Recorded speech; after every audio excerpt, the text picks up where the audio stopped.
Your attention, masters, mistresses. All systems functional for the Everything Geek podcast. Hey, this is Rich McDonald, and I play Commander David Mason on Call of Duty Black Ops 2. And you're listening to Everything Geek podcast. It's James Arnold Taylor, the voice of Obi-Wan Kenobi and Master Plo Koon in Star Wars The Clone Wars, and you're listening to Everything Geek, the podcast. Hey, it's Leif Gamfert. I played Uncle Ben's killer in The Amazing Spider-Man, and you're listening to the Everything Geek podcast. Hello, I'm Simon Fisherbecker. You probably know me better as Dorian Moldavar from Doctor Who, or the Fat Friar from Harry Potter. And this is Everything Geek podcast. Face it, Tiger. You just hit the jackpot with the Everything Geek podcast.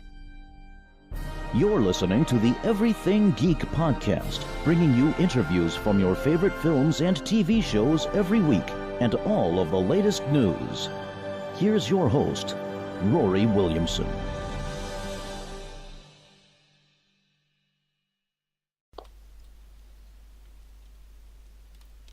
Hello everyone, you're listening to the Everything Geek podcast. I'm your host Ruari, and joining me today is a very special guest. We have stuntman Gui DaSilva, best known as Black Panther's stunt double on Captain America Civil War. He has also done stunts on Deadpool, Guardians of the Galaxy, Captain America the Winter Soldier, For the Dark World, Marvel's Daredevil, Teenage Mutant Ninja Turtles, and Divergent, a stunt performer on Elder Scrolls Online and Scout's Guide to the Zombie Apocalypse, and utility stunts on Batman the Telltale Series. He is the stunt double of John Boyega's character Jake Pentecost on the upcoming film Pacific Rim Uprising. How are you today, sir? I'm great. Thanks for having me. It's a pleasure to have you on the podcast today. Likewise, I'm excited. This is like this is actually my first podcast. Second interview, first pod. Thank you for popping that cherry for me. I appreciate it. You're very welcome. Yeah, yeah, that cherry has been well and truly popped, and hopefully you'll enjoy this one, and we'll want to do some more podcasts. Definitely. Yeah. Now, for some of our listeners who may not be familiar with your background, can you tell us how you wanted to work in stunts originally? When I was young, I was exposed to Jackie Chan and Bruce Lee. Bruce Lee first, Jackie Chan maybe like when I was around 8-9 years old, with Rumble in the Bronx. Actually, that was 96, so I was 6 years old, Rumble in the Bronx. And I always wanted to be Bruce Lee growing up. And I didn't really know exactly how to get into it. And one day at the gym that I was training at, I was doing tricking at the time, a friend of mine was trying to shoot something with a friend of his that didn't show up. And they asked me to come and join them. And I was like, sure, I'll give it a shot. And I ended up falling in love with screen fighting. It turned out that I was doing screen fighting. I was like, oh, that's really cool. And they're like, yeah, you can do this and actually get paid to do this. I was like, you can do this and get paid to do this? No way. And they're like, yeah, it's called it's stunts, being a stuntman. And it never occurred to me that I could go and do stunts until that moment. And I read a while ago that Jackie Chan started off as a stuntman for Bruce Lee films. And so ever since then, that's always been my step is I want to do stunts. I want to be a performer, and I'm capable of doing the physical acts. So this is my way to do it. And that was like at around the age of 16, 17. So that was when I made the decision that I wanted to do this. Yeah, that's a really great way to get into it, because of course Bruce Lee and Jackie Chan are both very iconic.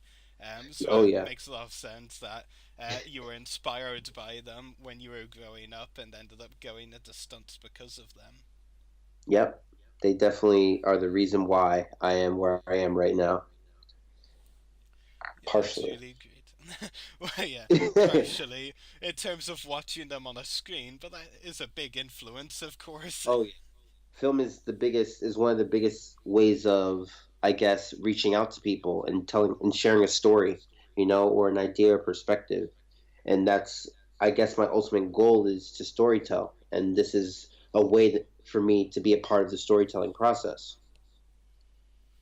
Definitely, that's a great way of looking at it. Now, in terms of your work in the Marvel films, of course, one of your biggest roles in Marvel films to date was as Black Panther stunt double on Captain America Civil War, released last year. How were you originally hired to be the part of Black Panther stunt double? So before they had said anything about Black Panther, I had wrote on my board. I have a dry erase board that used to hang in my bedroom at my original apartment, and I put Black Panther 2015, and this was 2014. I would say like closer to Christmas season, and that was like, I want to do this. I want to be the guy. This is what I want to do. And then a couple months later, I get a phone call asked to come in and audition for the role for Sam Hargrave. And so I went and auditioned, and I just really just I threw everything I had at it. I acted as if I was the character the whole time when I was doing everything that he gave me, movement wise, and I guess that kind of put me ahead of certain people. And then there was the day that I kind of found out that I was going to be, or it was even closer. It was like, I would say when I found out it was like 75% me possibly being the character was when I got called in to help train Chadwick for Marvel when they were doing behind the scenes, and I was like, is this it? Is this it? Is this it? And I didn't get any confirmation yet. Nobody said you're the guy. Nobody said, hey, we want you in. I just had to do that, and I did my best. And a couple days later, I'm in the car with my best friend James Young, who's the fight choreographer for all of Marvel films, leading up to that point and still going on right now.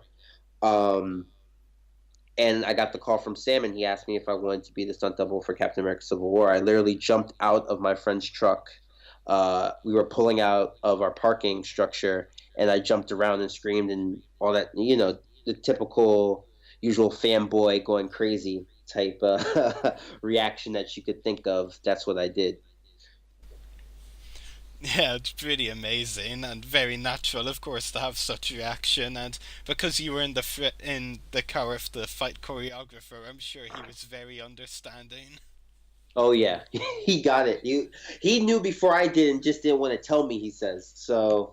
He was like, He was like, I knew you were gonna get it because you did an amazing job, but I wanted you to hear it from the actual guy. So I appreciate him for that.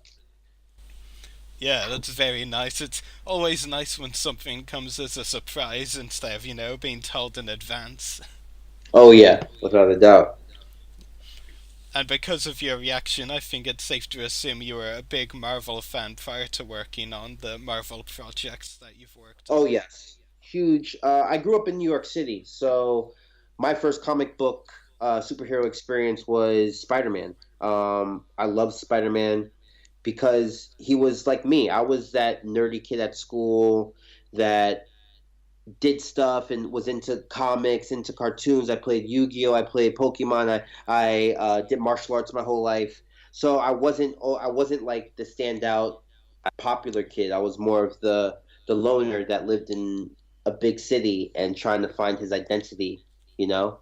And he really, Spider Peter Parker really touched me, um, and inspired me. And then of course, like seeing Blade for the first, like at the age of 7 or 8. I don't think I was supposed to, but whatever.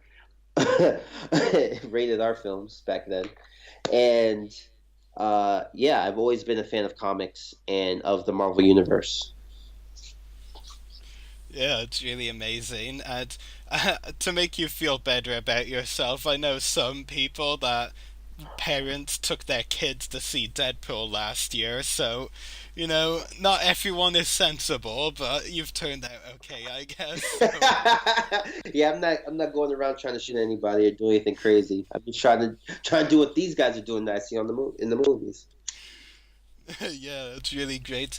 It's really great what you were saying about growing up like that and being a big fan of Spider-Man and, with the Yu-Gi-Oh! And Pokemon cards as well, because, I'm sure you can agree, like, people like us have become a lot more accepted in society. That might have been deemed a bit weird back then, but, like, Oh yeah. it's definitely a lot more open these days, isn't it? It is. It's pretty amazing how the dynamic has fully changed. The popular kids are now the kids who I was struggling. I'm like, you're me, but you're cool now. That's not fair. But I'm happy for them. I think it's really amazing that it's become acceptable. It's well not acceptable. It's always been acceptable. I'm happy that it's been accepted by school culture, school society. You know. Yeah, a wider society, definitely. And it helps breed more people like us that can go and are creating things and making things because now you have the support rather than everybody saying, "Nah, you're too nerdy to do that." No, no. So it's really great. Yeah, I completely agree. Now, in terms of the Black Panther costume, obviously it's so iconic and it was so great seeing it on the big screen, but obviously as the stunt double you got to wear it as well. Would you describe it as comfortable, uncomfortable? It was actually really snug. It was 5 layers. I had to wear Under Armour. Then they would put a cooling suit because we were in Georgia. It was about 98-degree weather for the whole month of June that I was on the tarmac doing the airport scene. And then after that, I had to put on the muscle suit, and the muscle suit was really tight. The only thing that the muscle suit did that was uncomfortable was that it forced my arms down, so it took a lot of work for me to bring my arms up. It wasn't very forgiving in that aspect. But other than that, it was very comfortable. Outside of the fact of being dressed in 5 layers of all black, in 98-degree weather under the sun. Yeah, that does sound pretty intense. And would you say not just the weather, but the thing you're referring to with it being very challenging to lift your arms up, would you say that was one of the more challenging aspects of working on the film for you? No, I think it made things that would have been a lot easier to do multiple times a little bit more strenuous. It took a little bit more energy to do things. And honestly, I knew this going into it, so I trained around being able to handle the kind of workload that I would have to do with that kind of resistance. It's like as if you're holding resistance bands, or you have two of your friends trying to pull your arms down as you're trying to just throw a punch, you know. And I think it worked out with what how fast I needed to move. I think if I had to move slower, it would have been a little bit harder. Yeah, that definitely makes a lot of sense, but at the end of the day, the results came out well on the big screen. I mean, you spent so long working on the airport scene, but, it's very popular.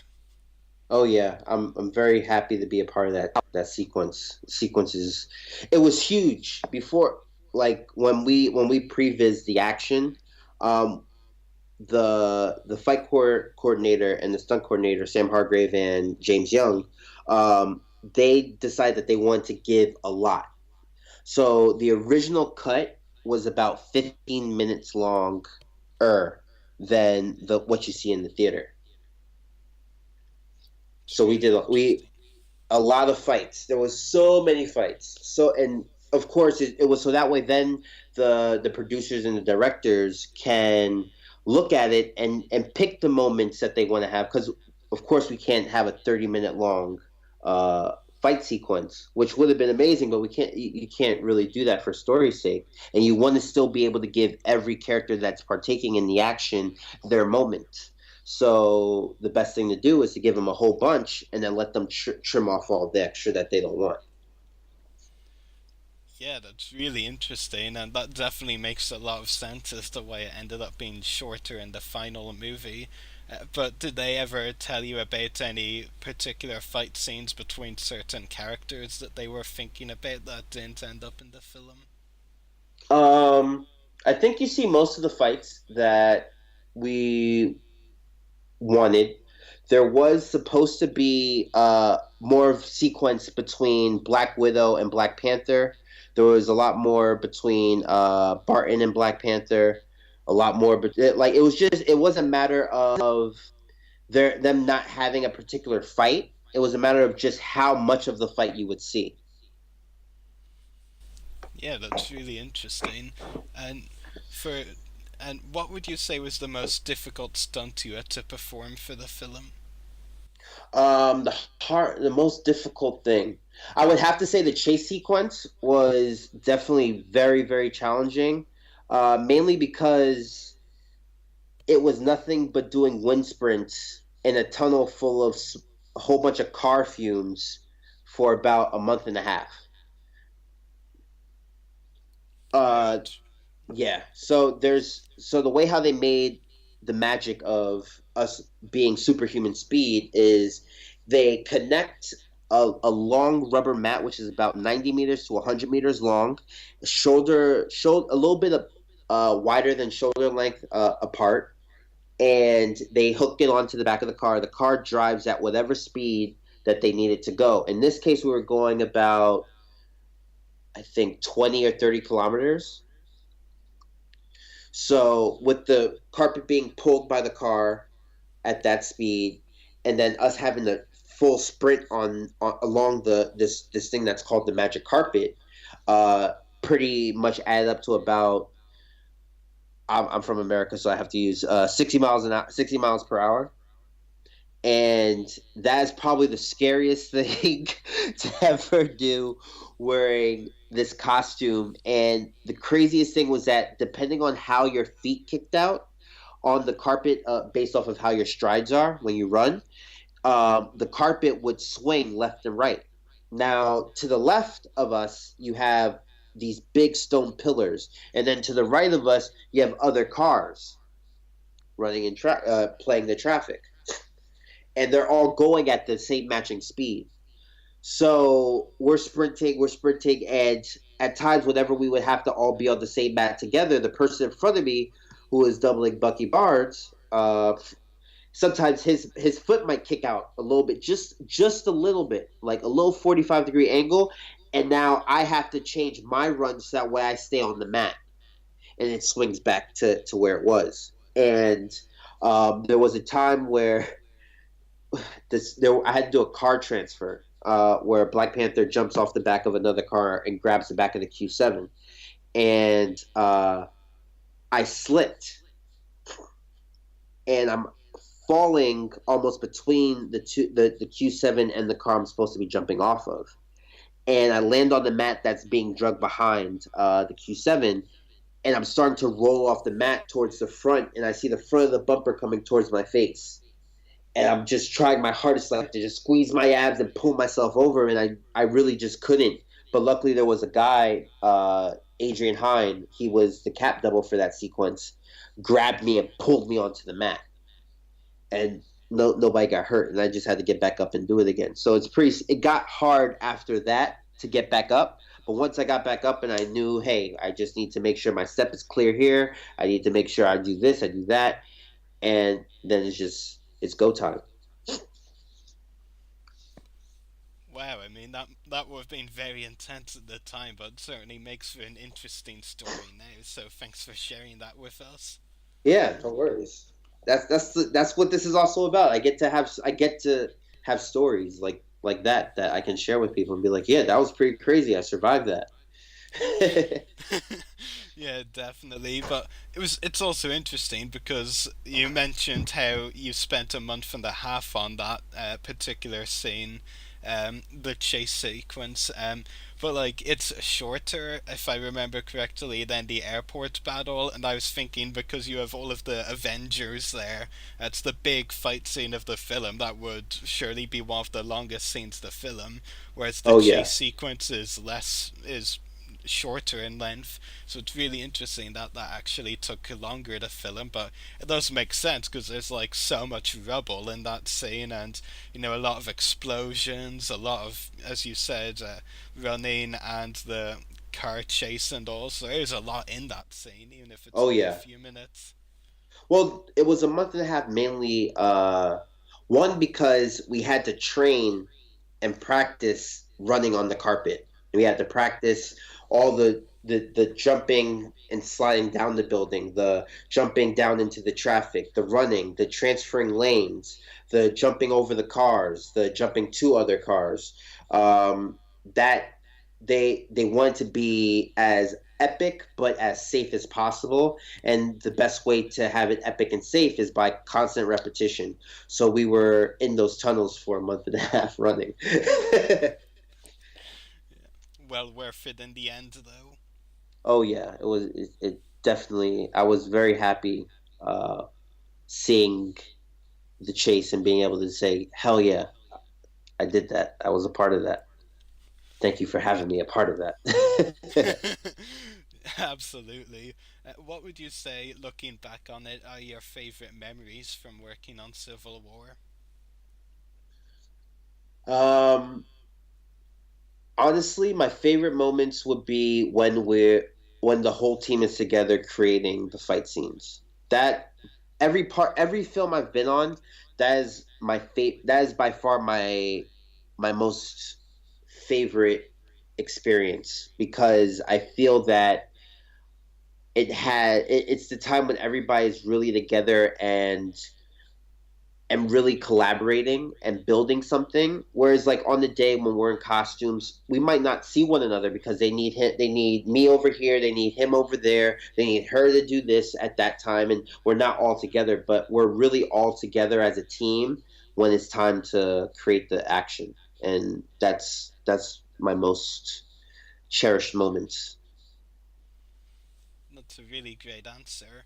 And what would you say was the experience like working with the cast and crew of Civil War? Oh man, everybody on so the way how Marvel works, um, they they'll give you a shot, right? You get called in, a coordinator calls you, or even in any department, any head person pulls you in, and if you do a good job, more than likely they're going to be calling you back as long as you keep doing a good job. And everybody on that set I've known since the beginning of my career. My first film was Winter Soldier, so the AD, the directors, the wardrobe, I've known and had relationships with these people for the past 5 6 years, and they were all. It's really a family. It feels a lot like a family on the set of Captain America: Civil War, especially. Um, and everybody got to see me for the first time doubling. This is my first time doubling a hero. Most of the time, I'm just a guy that runs in and gets beat up. But now I get to be a double, and everybody is there that sees me and is like, "Wow, this is finally hell." You know, it's one of those. Everybody's there to help each other make an amazing product. Yeah, definitely. I mean, and Marvel is very good at doing that. Oh yeah. And speaking of, and you did mention you've worked on a number of Marvel projects, including two Captain America films, both Guardians of the Galaxy films, Deadpool, For the Dark World, and Marvel's Daredevil. And you did also say, of course, that you are a Marvel fan yourself, so how does it feel to have worked on a number of Marvel projects like these? Must feel very weird, like, considering you grew up as a Marvel fan and now you're working on a number of their projects. Yes, it is very weird to be looking at what I've done and it being what I grew up watching. That's probably the greatest feeling, in my opinion, is the fact that something I loved and spent money on is now I'm able to make money doing or being a part of. And it's pretty surreal a lot of the times. I have to like slap myself and be like, "Am I dreaming? I'm really doing this right now." It's an amazing, amazing feeling being able to just do what really resonates with what you want to do. And yeah, that's it. That's what yeah. I get goosebumps still talking about it. Yeah, that's incredible. But I mean, slapping might be a bit of an statement. I mean, I'm sure you just have to pinch yourself to believe it. True, you're right. Sometimes, I don't know, man. Stunts, you don't feel it anymore. You gotta go a little bit more intense, huh? That's a very fair point. I shouldn't underestimate stuntmen. They can take a slap. Oh yeah. Yeah. And obviously, as we both just mentioned, you have worked on a number of different Marvel projects. Do you think working on these projects, when you started out working on the Marvel projects, do you think that helped you land the roles in the other Marvel projects after those? Yes, I definitely believe so. I believe that because I didn't do a horrible job and I wasn't a horrible person, uh, they felt that they could trust me with doing more and more. And as I climbed up, I got more and more opportunities to do more and more things. Now leading up to Civil War being Black Panther's double to being kind of like a sub, like super under character that you see throughout Guardians of the Galaxy 2. Yeah, definitely. That's very exciting, of course, as well. That you got to play a small part character, but you still got to be a character in Guardians of the Galaxy Volume 2. How did that make you feel? That was pretty amazing. The story to that, which is another interesting story, is we were doing makeup tests and for the camera. So they have a day pre-production where the director pulls the camera with the DP. They have all this lighting, and we just one by one in the makeup that they give us. We stand in it. We stand in. They just get shots profile side, acting like we're about to get shot or acting like we're gonna shoot. And I really hated my makeup, not because it was uncomfortable. It just to me it looked really ugly, and the wig was all ratty looking. It's just like this. It looks like I tried to squeeze my face through a waffle iron, you know, and um, I decided I was going to use that and play on that. And I started to do this weird Twitch thing that I just started using while they were filming me for just the screen test. And I guess that caught James's, it made him laugh. And I guess that's the best thing you could do is make somebody laugh, especially the director, right? And from then on, he started trying to put me in all these special spots. Oh, can we have Guy do it? No, we just have to do that. All right, well, we'll use him something else. So he kept it put me in the director's head, and that allowed me to take something that was supposed to probably just be a one off, and then they would put me in something else, which they did as well. But you wouldn't have seen that character ever again after that. That's really interesting. Whatever it takes to get the director's attention. Yeah, and luckily it wasn't a matter of me trying to get his attention. It was just me deciding to just play and have fun, Yeah, absolutely. I mean, just trying to entertain, basically, and it worked out in your favor, like that it caught his eye. Yes, exactly. Now, which would you say has been the most challenging stunt you have ever performed in your career so far? Did you ever have doubts you could pull it off? Never really doubts of pulling it off. I do have a huge, well, I wouldn't say it's huge. I have a discomfort with jumping off of high things. I'm not a big fan of it, but I do sign up for the job, and I'm going to do the job. So I would say the most difficult stuff, and funny enough, most of the films I work on for Marvel end up jumping off of something high.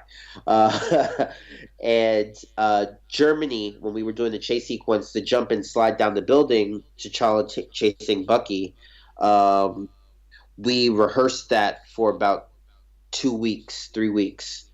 And I just, every time going through my head, the worst thoughts would just go through my head. I don't know why. I'm connected to a wire.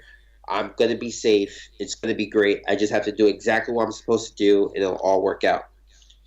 And just looking out and then looking down was the worst choice I've ever done, because I just see how far I have to go.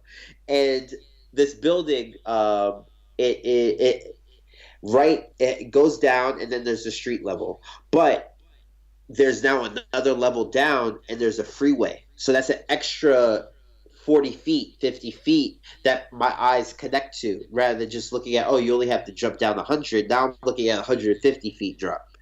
And that just psyched me out every time, that to the point where all I could do to overcome it was just to stare at where I needed to go. I just stared where I needed to go, and I made sure I hit that every time I did it. And luckily, I only had to do it 7 times on the day, so success. Wow, that's pretty incredible. You got through it 7 times. That's pretty impressive. Yeah, I think the first time is usually the scariest. Second time, it's still there, and then it starts to trickle down, because it's like, oh, I've done it. You start tallying, like, oh, I've done this 5 times now. I've done it. I haven't died yet. We're good. Yeah, that definitely makes a lot of sense. My final question for you, Guy, do you have any upcoming stunt roles or any other projects that you would like to talk about? Pacific Rim is coming out. Well, it's going to come out, I think, next year, 2018. I think that's not close at all, but it's coming out. And right now, I'm in the process of trying to create my own film with my friend, director Stephen Reedy, who directed the short The Man from Death. He wrote and directed that. It's on Vimeo. Check it out if you haven't seen it. He has a fun, great look at action and comedy and horror. So that's what we're looking to do within the next couple months. That's very exciting, and I hope you do manage to do that. That would be pretty cool if you got into, a bit more filmmaking and behind the scenes, as well as doing stunts, of course, and acting. Yep, that's the goal. So finally, before we let you go, we also have a question from one of our listeners, if that's okay. Yeah, sure. So Olu would like to know, are there any particular fighting styles you would like to see Black Panther perform in future films that he didn't use in Civil War? I would like to see some more capoeira, and I would say maybe some jiu-jitsu, some fun groundwork would be really fun to see the character do and pull off, because I feel like he's one of the few. Whereas Black Widow, she is very much lucha libre style. Captain America is very much your staple kickboxer, boxer with like some wrestling or judo techniques. It will be fun to take that dynamic of Brazilian Jiu-Jitsu and capoeira and the really high and lows that Black Panther can do, and incorporate more of that kind of stuff. That'd be really fun. Yeah, definitely. So that's all of our questions for you today, Guy. It's been a pleasure talking to you on the podcast. Thank you, Rory. It was a pleasure for having me. Thank you so much. I really appreciate it. Thank you. You're very welcome, and hopefully we can do it again sometime. Definitely.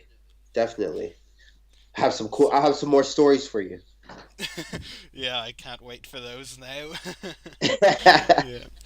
Yeah. So I'll talk to you again soon. Thanks again for joining us, and take care. Bye. Ciao. Time to wrap up today's show. Make sure to check out our podcast links. Check out our website.everythinggeekpodcast.com/egp. Check out our Facebook page, www.facebook.com/everythinggeekpodcast. Check out our YouTube channel, www.youtube.com/user/everythinggeekcast. Check us out on Twitter, twitter.com/everythinggeekp. Check us out on Instagram, instagram.com/official everythinggeekpodcast. Check out our Mixcloud profile, www.mixcloud.com/everythinggeekpodcast. Email us at the following email, everythinggeekpodcast@gmail.com. Check out our companion podcast, Everything Geek Comic Cast, www.facebook.com/everythinggeekcomiccast. Make sure to check out the host's YouTube channels, Mine is www.youtube.com/user/separatistdestroyers. Check out Gui DaSilva on Instagram, www.instagram.com/GuiXDaSilva, and check out channel 1138 where we broadcast live from, www.channel1138.com. Geeks out, everyone. Yeah. I mean, it was something that I'd had mild interest in middle school, and I literally remember going to an audition for a play in middle school, and I walked in the back of the auditorium, and I saw the person who was directing the show, which was one of the... Meanwhile, I was in a technical theater class where I was building sets for the actors and for the theater there at my high school, and that's how I was earning my fine arts credit. Because while I love to sing and draw and do